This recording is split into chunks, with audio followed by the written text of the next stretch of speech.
There we go. That's what I needed to do. That's what I forget to do every single week. Thank you for your patience for those who are watching. So a great question that was put to me this week, and it was actually by, I'm working with a new team that's coming together, a whole new club. And the coach said to me, Jo, what do we do about values? Like everyone does values, everyone puts them up on their wall, but, we want to think creatively. We want to think in new and innovative ways. So our values are a little bit outdated. And I guess what I would say is I don't think so. I think that when values are used really well for individuals and for teams and organisations, they can be a really powerful guide rail, if you like, for getting to the outcomes that you're looking for, but also in terms of how we feel about our connections with an organisation, and how we get ourselves closer to our goals rather than further away from them. So they really do act as, I guess, like I said before, guide rails or almost like, I often think about the bumpers that you put up when you go to the bowling alley. You might not, but I'm not a particularly good bowler, so I do often put the bumpers up just to annoy the kids, I think, as much as anything. But that's how they operate. They kind of keep us in our laneway and make sure that we've got the focus that we have. Now, when values aren't done well, they do simply become up on a wall. So if you think about organisations or teams you've been with, the indicator to me is if I say to someone, tell me a bit about the values of this team or organisation, and if I see them have to glance up to the wall to see what they are, then that tells me that this is not an organisation that's living and breathing the values. So when we do live and breathe the values, it helps us in terms of, it increases our motivation, it helps us understand our purpose. We've got a shared, pathway that we're all travelling towards to reach whatever the goals are of the organisation. So I definitely think values have their place. I think one of the reasons that some organisations get a bit stuck and they don't get particularly far is they don't extend or elaborate on the values. So, it might be that you have a value, a value I've seen often with teams of late is grit, made famous by some of the work by Angela Duckworth. So, you might have grit up on the wall. And if you walked into the team and said, hey, everyone, I'd like to see a bit more grit today, some people might know what you're meaning, but others might not. So I think one of the really important conversations to have and the understanding to develop is, what does this value look like when we are behaving consistently with the value? So if we've got grit as our value, the example I gave before, then it might be that what we do is we persevere when challenged. So if persevering when challenged is consistent with that value of grit, then we can look for examples of times when we're being challenged on the sporting field, if it's a sporting team, or in the organisation, if it's an organisation. What are times we're being challenged, and what are the examples of how we persevered? How did we keep going? How did we, stick to the plan and move ourselves forward? So that can be a really useful thing to do. I've just written a couple off to the side as well. So if the value is honesty, which is an interesting value in and of itself, but if the value is honesty, then it might be, as a team, you agree to speak the truth. So, again, I want more honesty today is a bit of a vague statement, but when we come together after a game, we all need to speak the truth. Then that gets us closer to telling us what to do. So concentrating on the behaviours that are consistent with the values is useful. The other thing to think about is, how do I feel when I'm displaying this value? So if I am displaying grit, how does that make me feel? If I am displaying what's the other one that I had? Gratitude. If I'm using gratitude within my performance, what does that look like? Maybe I'm thanking the people that help put the game together on the weekend. If there's volunteers there, I make a point of going and saying thank you to them. Maybe I say thank you to the coach after a training session. Maybe I say if it's a team you've got supporters there, you express gratitude to them, you give them a clap at the end of the game or whatever it might be.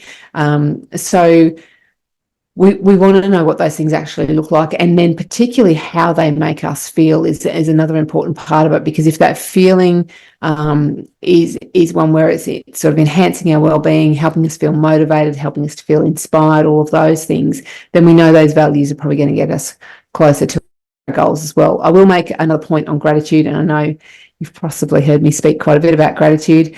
It is a real winner for us. We know gratitude helps us in terms of well-being. So if you simply want to feel better within yourself and improve your own mental health and well-being, one of the best ways that you can do it, it's free, it doesn't take much time, is you can be grateful for the things that you have and grateful for the people who are around you and grateful for the moments that you have, and actually spending some time thinking about what those things are. And you could do that once you finish watching this video. Just jot down for yourself 2 things that you're grateful for.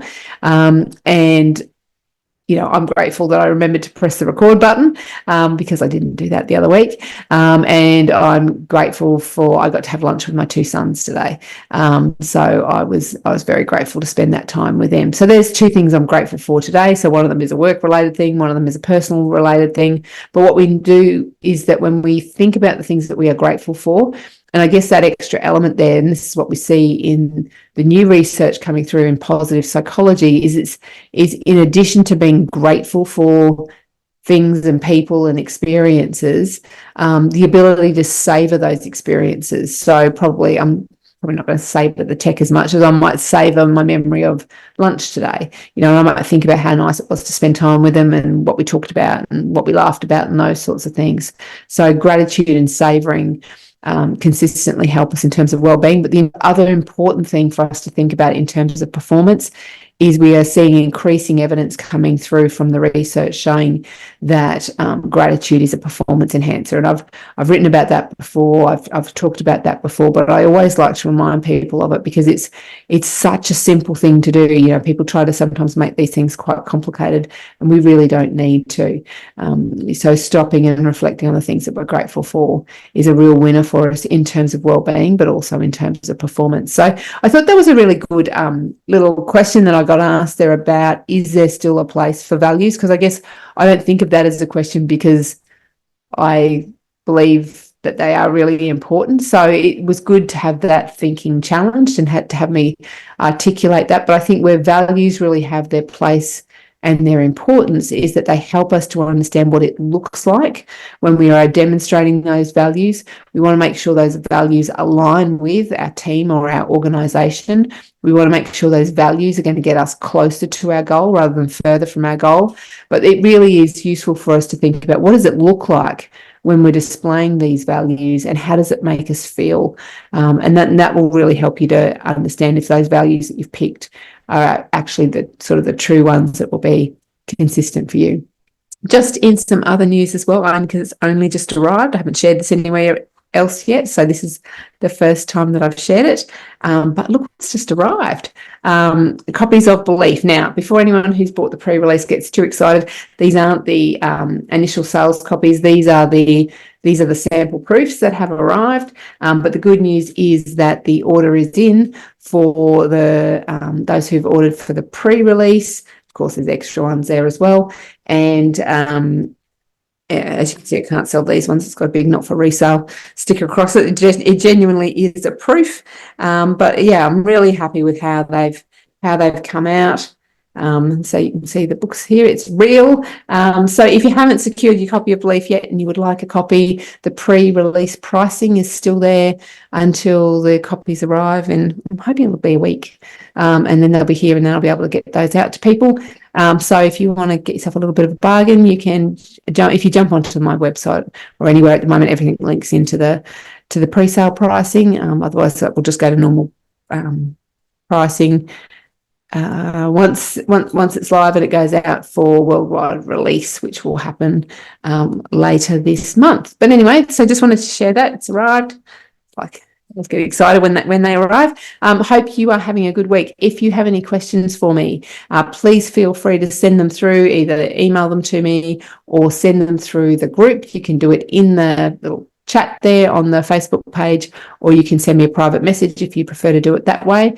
And remember, if you are looking to watch previous videos that have been recorded, or any of the other videos that I've got up there, all of my podcast interviews with ABC are up there as well. You can find all those on YouTube. So can find them in either of those places, just however you prefer to consume your information.